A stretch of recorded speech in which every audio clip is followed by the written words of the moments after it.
Hi, my name is Ryan, and I am a child of parental alienation. And for the first time in 35 years, I'm speaking out about my experiences. And I am absolutely terrified and liberated at the same time. Here's the thing, I was robbed of a relationship with my dad for 25 years. Everything this kind and caring man did was bastardized. I was born believing that he didn't really care about me. And that story was reinforced and manufactured every moment of my life for decades. My perception of him, my love for him was constantly tainted until the stress of it just really forced me to sever the relationship with my dad. And my mom cheered for her life's work of destroying my relationship with my dad. I was poisoned against my dad from my mom and her support team, her support system, which I call the regime. It was the controlling external family unit that cloaked hatred, control, pettiness in love. And their mission was to convince me that they, and only they, were the ones that loved me, and that my dad and his family were awful and evil and not worth anything, and that they didn't care about me. And it was abuse. It was abuse with a hug and a smile, and it had lasting effects.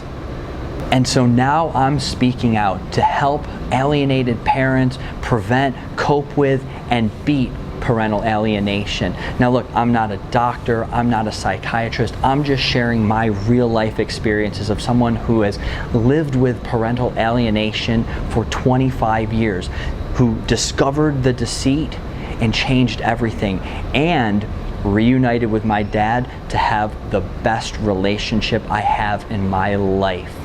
So my mission is to share what worked, what didn't, and why, to help parents beat parental alienation and to help kids, victimized kids, find their way back to loving parents.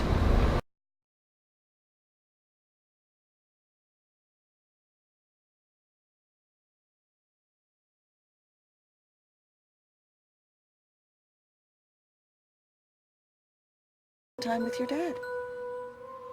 I don't want to.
Reasons.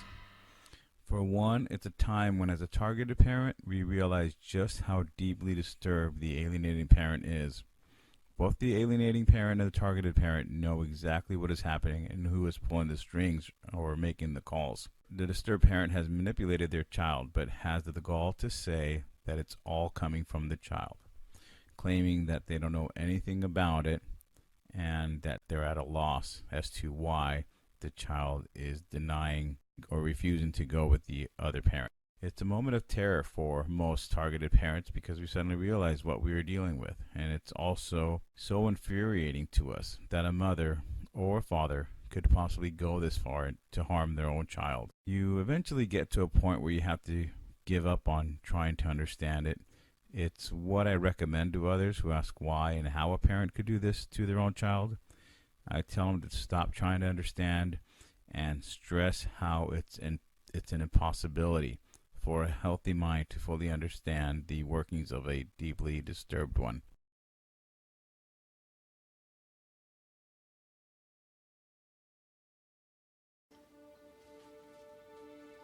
Okay. I just want to make sure that we remember that this thing between us is between us, not the kids. Hey, don't blame me. I'm not the one who jumped into a relationship without thinking about the consequences. You made your bed with someone else. I'm gonna go help our daughter with her homework.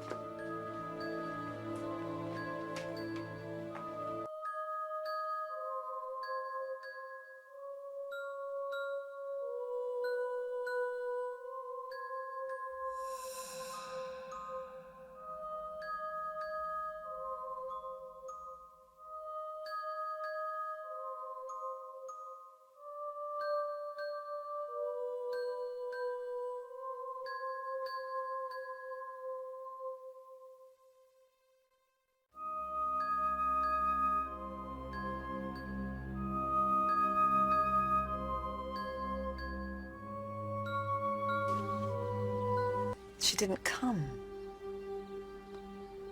Well, at least you don't have to worry about Jane busting up your family. You're right. I seem to be doing that just fine on my own.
Dear Mom and Dad, I know that you are hurting.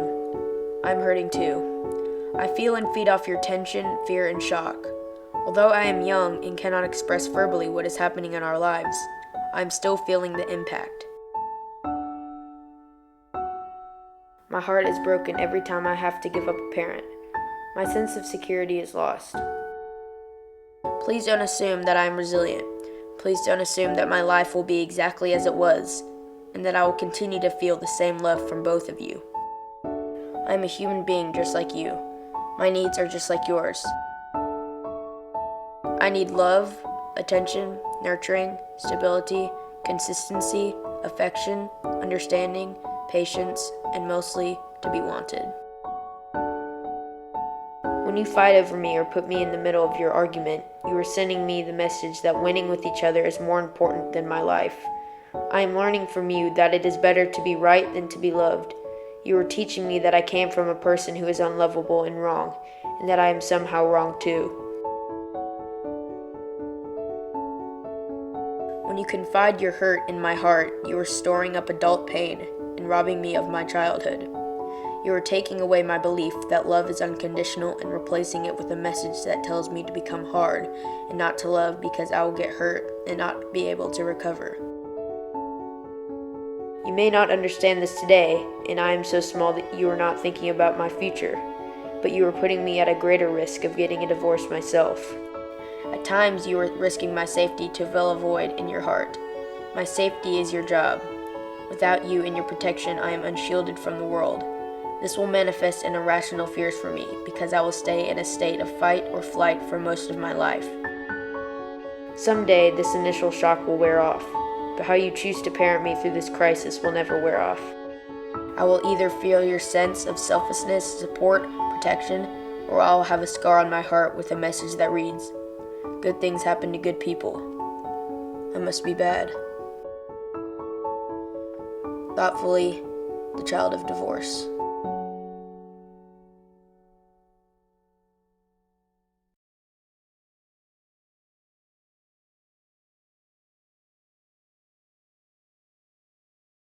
Parental alienation occurs when an adult the child trusts, such as a parent, aunt, uncle, or grandparent, negates or denigrates a parent in the child's eyes and unjustifiably interferes with the parent-child relationship, oftentimes resulting in a loving child and parent bond being broken. It has lifetime consequences for children's emotional and mental health.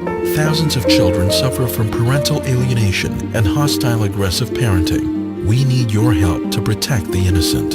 Help raise awareness of this terrible form of child abuse and stop the abuse of innocent children. Learn how you can help at www.paawareness.org.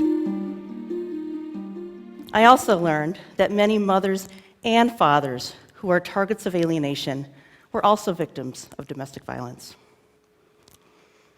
We do have valid and reliable methods of assessment for abuse to protect children and family members who are victims of domestic violence. We rarely use them, but we could use them and demand that our institutions require certification and training of custody evaluators to use them, while still protecting the rights of parents to their children and not have discriminatory practices. Some have argued that equal parenting initiatives are just a father's rights issue, but I disagree. It's a social justice issue. When my sons grow up someday, and if they choose to have children, they won't have the same rights to their children as a mother does, unless we do something. So how can we change our parenting stereotypes to fix this problem? Let's say we do nothing, and you meet Casey and Addison, who were married for 5 years and had a child, Dakota. After filing for divorce, Casey tells everyone that Addison abused Dakota and had a mental illness, with offered no proof for these accusations. Casey is awarded custody of Dakota, and Dakota sees Addison every other weekend. Casey consistently tells Dakota that Addison is a bad and dangerous parent. Dakota, when expressing feelings of longing and sadness for not seeing Addison, Casey responds to this with just sadness and disappointment and feeling upset. Friends, neighbors, teachers all believe Casey's accusations that Addison is a bad parent because they confirm their parental expectations. Dakota sees these adults' avoidance of Addison as proof that Addison is a bad parent and starts to experience extreme anxiety. Meanwhile, Addison tries to make the most of parenting time with Dakota, but starts to feel more and more disconnected. Addison feels isolated, depressed, and at times suicidal. Let me ask you, what gender did you assign to Casey and Addison? How did your parenting stereotypes affect how you perceive this family? Now, let's say you change your parenting stereotypes, and we change our policies and laws to address this problem more effectively. Casey files for divorce and still tells everyone that Addison is an abused Dakota and it has a mental illness. A thorough custody evaluation is done with valid assessments of abuse. The custody evaluator determines that the allegations made about Addison were false and a strategy to get custody. Casey's awarded a fine and ordered to attend parenting classes. Equal custody is assigned to Casey and Addison. Casey still tells Dakota that Addison is a bad and dangerous parent. However, when Dakota's with Addison, there's evidence that this is not true. When Casey says that you shouldn't feel sad and upset and lonely when you're with Addison, Dakota spends time with Addison and expresses the feelings openly about how they feel connected to that parent. Neighbors, friends. Good afternoon. I would like to read you a letter. Dear Mom, I don't want to talk to you ever again. I can't believe you don't want me as your child. I hate you for that. No mom can be as mean as you. I hope you're not mad at me. You brought this on yourself, and I hate what you're trying to do to help me too. Your never wanted to be daughter, Mackenzie. Thank you for allowing me to speak on behalf of many children in our state affected by parental alienation. Not only have I witnessed this type of abuse, but I've lived it. I wrote that letter 4 years ago when I was just 11 years old. In October of 2007, my brother and I were abruptly removed from my mother's custody, at which time she was arrested. All this happened because of a plan designed by my own father. I didn't understand what was happening at the time, but now I realize that I was being manipulated and controlled into hating my mother for no reason. Because of this, I lost 3 irreplaceable years with her in my life. My mom never gave up. She never lost faith that God and righteousness would prevail. And most of all, she never stopped loving us. And during this time, DHR didn't even notice the abuse. No one did. The wrong decisions were made and we were placed in the care of the very person who was our abuser. You would think that the agencies who are supposed to be qualified to recognize all types of abuse would not have missed this, but they did. I would like to challenge our legislature to please, for the sake of all alienated children and parents out there, pass the necessary laws that require the proper training for those in our family court systems and the agencies that protect children. No child should ever have to suffer from this horrible form of abuse. Please help put a stop to parental alienation. My name is Mackenzie Lynn Smitherman, and I'm the face of parental alienation. Thank you. Okay, so I can't show my face, and I know that's a little boring, but I wanted to reach out to the parental alienation syndrome community. I see a lot of people who have made videos to educate and to share their stories with others. I'm a child who grew up with a narcissistic parent who alienated me from my father and his family. Any form of contact they made, my mother would turn it into, look, they're stalking us. How creepy are they? They want to take you away from me, and so on and so on. It was a very tumultuous way to grow up. I want to reach out to others who are experiencing parental alienation. I've seen videos of parents, mostly dads, sharing their stories, telling what they're going through, and I'm like, wow, that is so my mother. In a way, I find it refreshing to know that I'm not alone. My mother wasn't the only lone crazy woman, and there are others. And then on the other side, I'm just devastated for the people who are going through this. Children are like clay, so easily molded. There's a reason Christ is quoted as saying, childlike faith. As children, we want to please our parents, so when we have a parent planting negativity in our minds towards the other parent, what are we to do? Obviously, we want to please the parent who, lack of, for a better word, controls our life, and it's not right. I was cut off from my father and his family at a young age. I would cry and cry because I missed him and his family, and when asked by my mother why I was crying, what do you think I told her? I would make up all kinds of things, because I knew that it would be frowned upon if she knew I was crying about them. So why hide my identity? Well, to be frank, I'm writing a book. I want to tell my story, but I don't want to blow my cover of my mom to find out until it's ready to come off the presses. If you have a story to tell, I want to connect with you. Who knows, maybe I can even share part of your story in my book too. Let's connect. Email me at kidofpas@gmail.com. Stand by for my next video.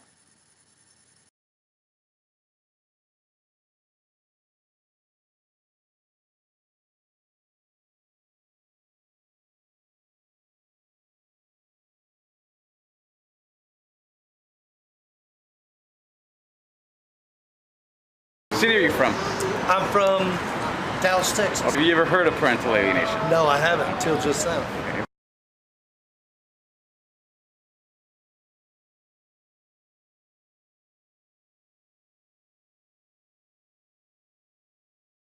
How long did your whole process take? I have custody of my daughter. This has been going on for 16 years.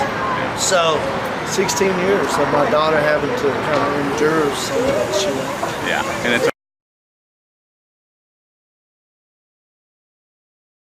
unfortunate. Okay, thank you. I told you. All right, buddy. Hey, all right. Good Yeah. luck. Is it Father of the Year? So, please don't touch me. Oh, Father of the Year. Hey, do you Father see of the this? Year. Yeah. I just want your autograph. All right, thank you. She just loves him, can you tell? Awesome. Loves him, can you tell?